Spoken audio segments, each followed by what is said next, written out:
kiko hapo na unafunua na chaja yake, tukiuza tunakuuzia na chaja inakuwa hapo. Kwa hiyo hicho ambacho kiko upande huu charging port, na huko vile vile kipo upande wa pili. Kama nilivyosema, unachaji masaa 6 kwa batteries ambazo tumeweka hapa kwenye gari hii, na kiko very powerful.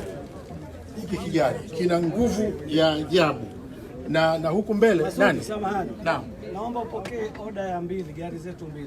Gari 2 oda Makofi tafadhali. Asante sana. Kutoka kwa Mama Salma Salmin, asante sana.